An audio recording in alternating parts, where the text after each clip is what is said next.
Hi, welcome to APP2APP Virtual Lectures. My name is Alicia Duyvejonck, and I'm a nurse practitioner and headache specialist practicing at Genesis Headache Clinic in Davenport, Iowa. We have two audiences today, both APP2APP Virtual Lectures and My Catholic Doctor.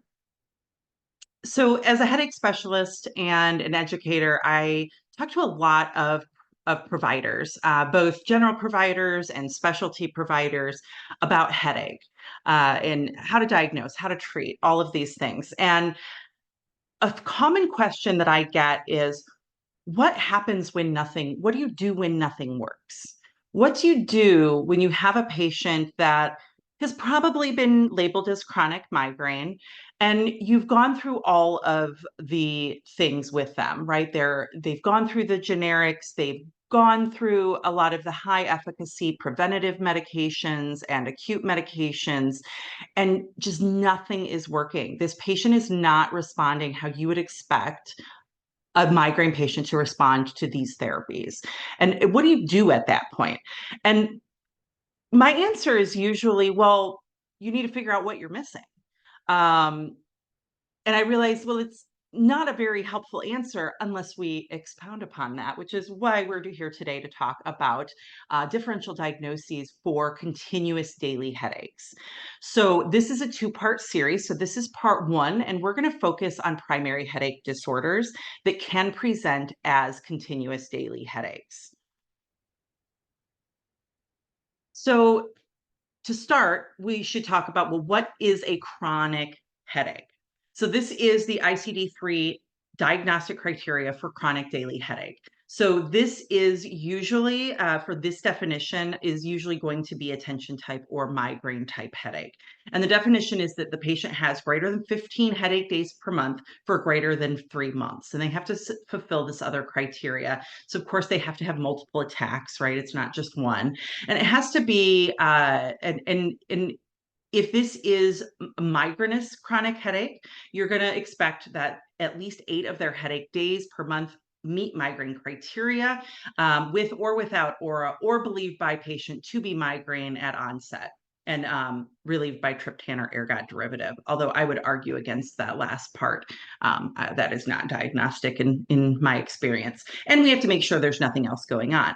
But in this situation that I'm really talking about, we have already ruled out some big, bad, ugly things, right? We've gotten MRIs of the brain. We've done maybe those things, perhaps, although we will talk about those things with the specific diagnoses we're going to go through. These are going to be continuous headaches, so I am not talking about all chronic headaches. For example, there is such a diagnosis as chronic cluster headache. I'm not going to talk about that because we're really focusing on that constant, continuous headache, that unrelenting headache. And although a chronic cluster headache patient could, or even a neuralgia type headache patient could have a baseline headache underneath, that's not always the case, and it's not necessarily typical. So just really focusing on those continuous daily headaches. So these, with that being said, these are going to be the three disease entities or primary headache disorders that we're going to focus on today.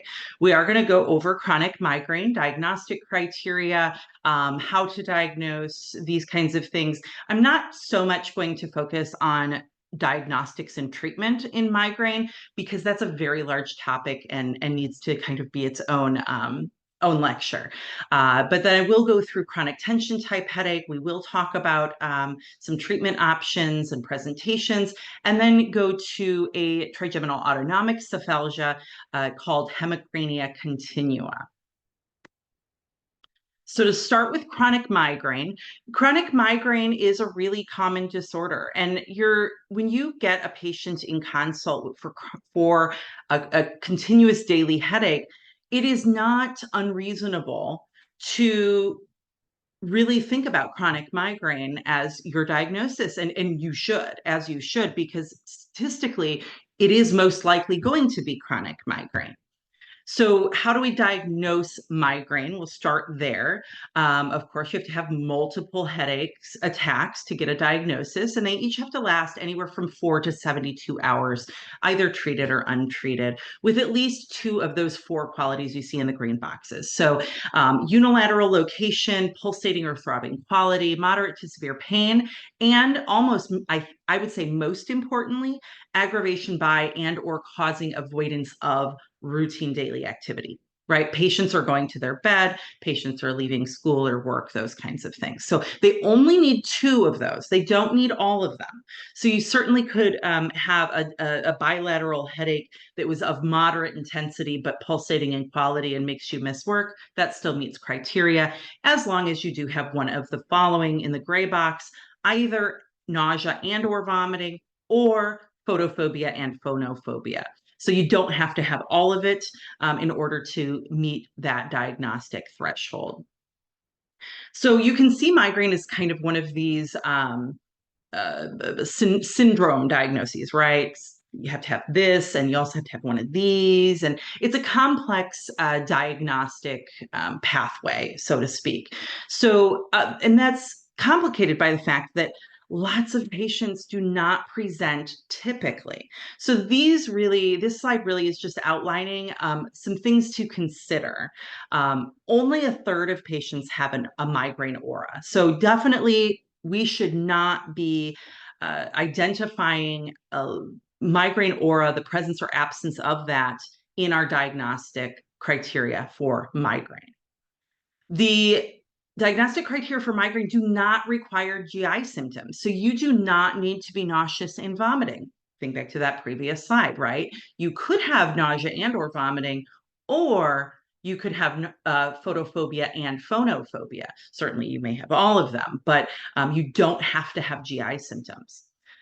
Vomiting occurs in less than a third of patients. So again, they don't need to be hugging the porcelain toilet in order to get a migraine diagnosis. 41% of patients with migraine have bilateral pain. So you can't say, oh, if it's if it's here on both sides, we start talking about that band-like distribution. We can't say that's definitely not migraine. You can't diagnose migraine just based on that location. And 50% of the time, patients have non-pulsating pain. They could have dull, aching, moderate to severe pain, but it could still be migraine. So really keep these factors in mind when you're looking at whether or not to go with a migraine diagnosis. Simplifying this is really important. Most of the people watching this are probably not specific headache specialist providers, right? You maybe don't have the time that I'm able to dedicate to really diagnosing my patient. Perhaps you're in primary care and you have like 5 to 15 minutes to get in and out of that room, and you have to address 3 different problems. And that's probably a good day. So I love this ID migraine screener. It was developed and validated, and it's only 3 questions. You can ask this, you can put it on a piece of paper and have your staff have the patient fill it out or ask the questions. But it's really, really helpful to get an idea about whether or not you should be concerned about migraines. So 1, do you feel nauseated or sick to your stomach with your headache? Did your headache limit you from working, studying, doing what you wanted or needed to do for any day in the previous 3 months? Did it keep you down? And does light bother you more when you have the headache than when you don't have the headache, right? If you answer yes to all 3 of these questions, it's over 90% sensitive for migraine. If you have 2, it's still over 80% sensitive. And I would argue that if you have 1, you should at least ask, as the provider, additional questions to follow up to see if they would meet diagnostic criteria. So that's kind of a quick and dirty way. We can make it even simpler.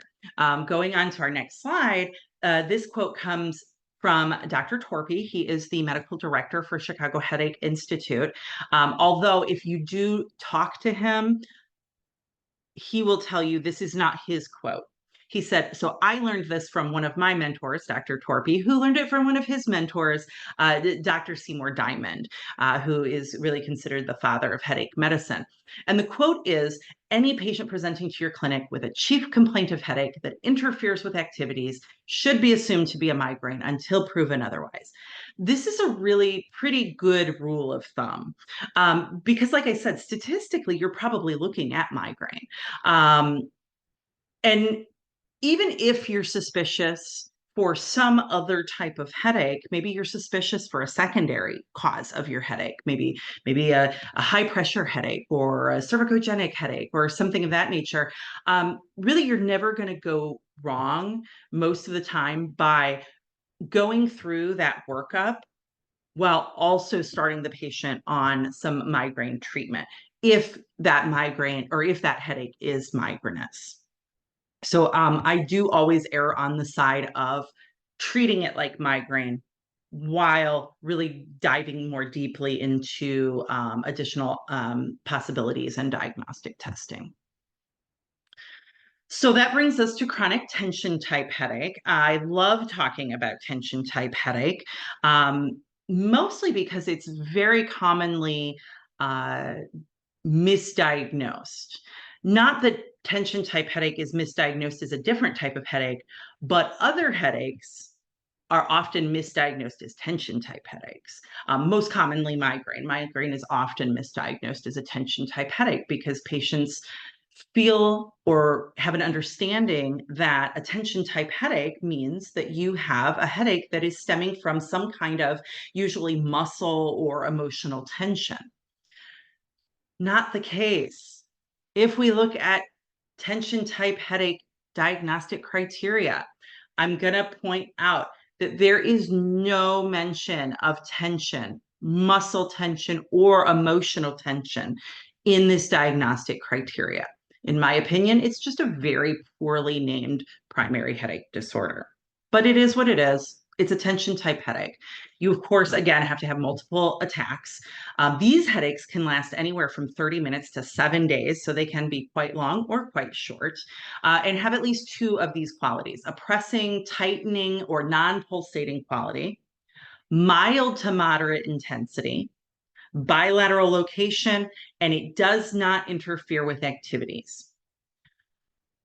You can have sensitivity to light or sound. Some people could be nauseous with tension type headache, but no more than one of those. So if you have more than one of those three characteristics, you're probably looking at migraine.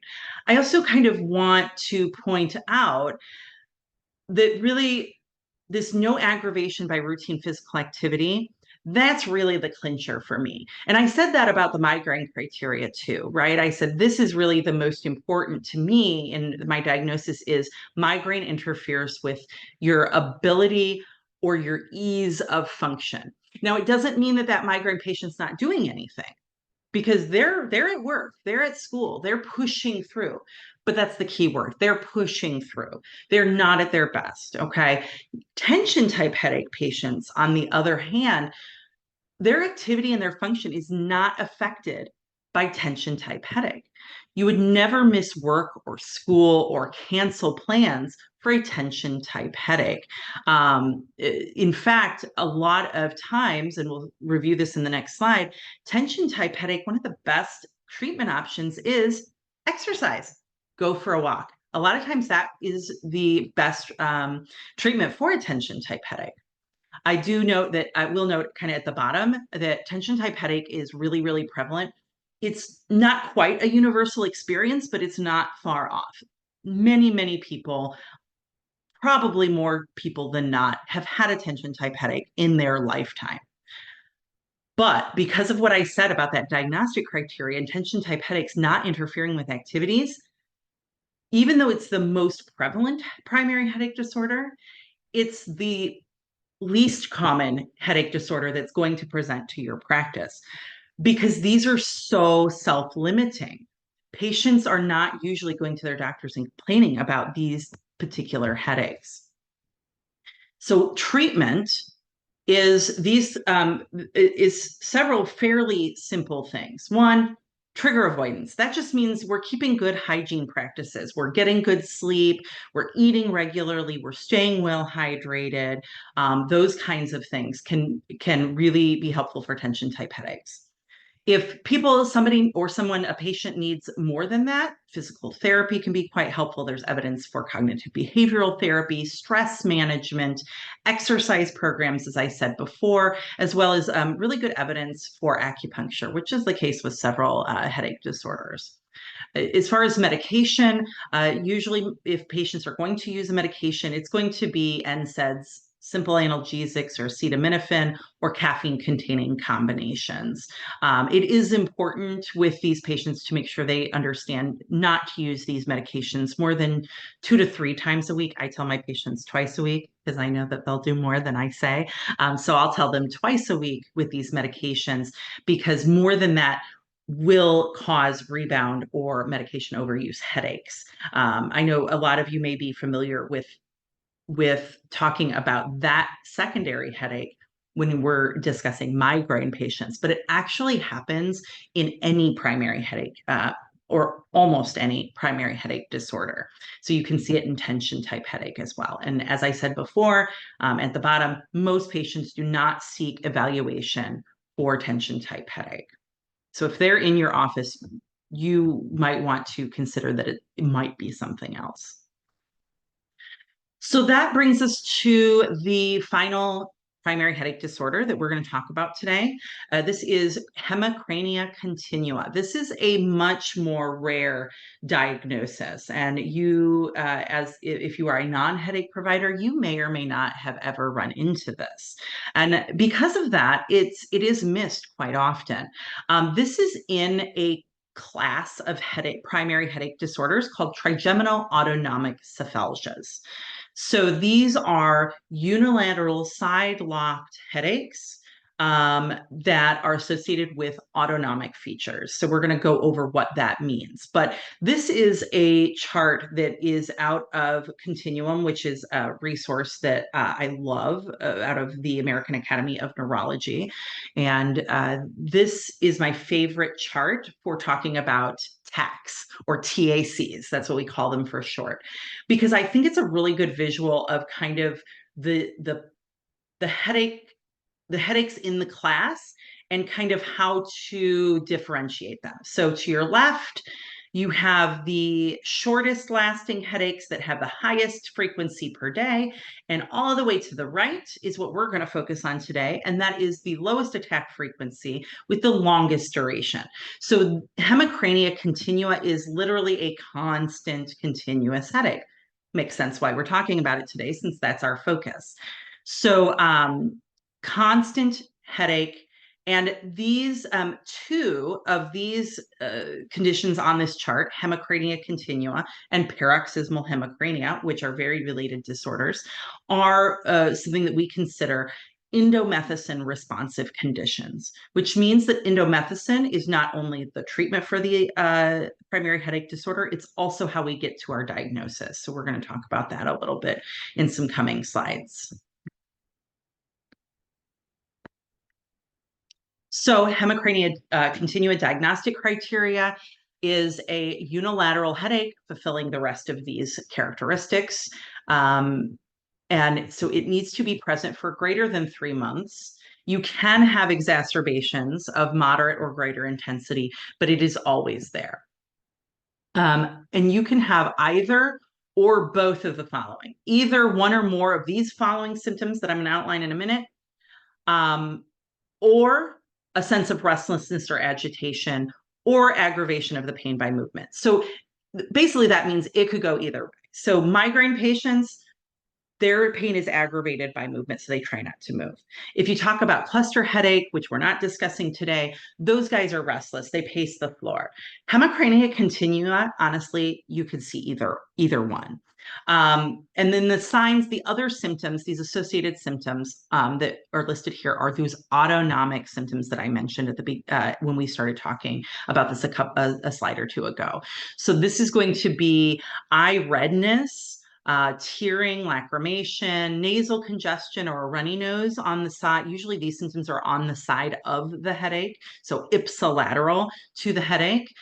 You can have eyelid edema, you can have ptosis, you can have miosis or pupillary asymmetry, forehead or facial sweating or flushing. And again, this is usually always on or is always on the side of the headache. And the headache is here. Okay. These headaches are usually hemicrania. So a lot of times they have a lot of the more intense pain kind of focused around this area in the eye, which is fairly common for TACs, but it really involves the entire one half of their head, which is why it's called hemicrania. Makes sense, right? We got really creative with the name of this particular diagnosis. So how do we diagnose and treat this condition? The diagnosis is best made by indomethacin responsiveness. So if you have somebody who has a side-locked headache, it never, ever, ever once in their lives has switched sides, that is suspicious for a TAC because inevitably at some time in someone's life, migraine has happened on the other side. Okay. So that's a question I ask all of my migraine patients. And if they say, no, no, no, it is side locked, it is always on the same side in the same place, I start thinking, could this be Hemicrania Continua? So what we do if we're suspicious is we put them on an indomethacin trial. I start usually with 25 milligrams. That says twice a day. It's actually 3 times a day. I apologize. But I suppose you could do twice a day if somebody was intolerant, which does happen quite often. But I'll start with 25 milligrams and typically move up to at least 50 milligrams 3 times daily. If they're not responding as you think they should, you're still, excuse me, still pretty suspicious for this diagnosis, you can continue to push up that dose. Some patients just need to get up into that 75 to 100 milligram range, although that is really hard to tolerate. You always want to co-administer with a gastroprotectant. I usually use omeprazole 20 milligrams or pantoprazole 40 milligrams daily. You always want to image these people with MRI of the brain with and without contrast. And that's not only for hemicrania continua patients, but that would be for any TAC or any side locked headache. You always want to make sure that you're ruling out, space occupying lesions and things like that. Something to consider if things are not getting better as you expect them to, we would consider an MRA of the head and neck and pituitary labs. What happens if we can't use indomethacin, right? Maybe indomethacin doesn't work, or more commonly, in my experience, indomethacin is contraindicated or is not tolerable for the patient, right? We have an older patient, we have a patient maybe who's on blood thinners, or we have a patient who has a history of renal disease or gastrointestinal ulcers, these kinds of things. We're not going to want to put that patient on indomethacin, even with a gastroprotectant. So I might consider still a diagnostic trial of indomethacin if the situation would allow it safety-wise and in conjunction with the patient's other provider that's kind of in charge of those other health conditions. I might consider that. But if I have to stay away, these are the things that I think about. This is a chart that I got out of this particular JAMA article that you see at the bottom. So it actually has both paroxysmal hemicrania and hemicrania continua. So please kind of focus on the right side. But celecoxib can be helpful. Melatonin, I've actually found to be quite helpful. You usually have to use quite high doses. I find you really need to push it up to that 10 to 20 milligram nightly dose. Also good for cluster headache if you happen to be treating that condition. But I start pretty low. I start with like 3 to 5 and then increase slowly to either effect or toleration. Verapamil, topiramate, and gabapentin can be helpful, which is kind of nice because those medications can sometimes be, depending on which one you're talking about, some of those are helpful for migraine as well. So a lot of times there is this kind of diagnostic question, is this chronic migraine? Is this hemicrania continua? Well, you might be real safe going with a topiramate or a gabapentin or verapamil that could be helpful for all of them. There is some evidence for onabotulinum toxin A, but it is not FDA approved, so you will have problems getting that approved unless you do use a migraine, a chronic migraine diagnosis. Incidentally, you can have patients with both conditions. I have one or two that I can think of off the top of my head that have both migraine and hemicrania continua. So if the situation would get you coverage, you could certainly continue. You could certainly consider that. I would say the same thing about the CGRP monoclonal antibodies, or even the newer CGRP blocking small molecules, which are called GPANTs. Occipital nerve blocks, occipital stimulation can be used. And there's some case reports with the vagus non-invasive nerve stimulation, and then galcanezumab. So those are some options to try if your hemicrania continua patient is not responding adequately to indomethacin, or if they are, usually more likely it's that they can't take indomethacin. So it worked really well, I can't tolerate it, or that patient just can't take it. As I said before, these are generally indomethacin responsive conditions. So an absolute response to indomethacin is part of the diagnostic criteria. So that concludes our part one of our lecture on differential diagnoses for continuous daily headaches. And I hope you join us next time for part two, where we will discuss secondary headaches to consider for this patient population. Thank you.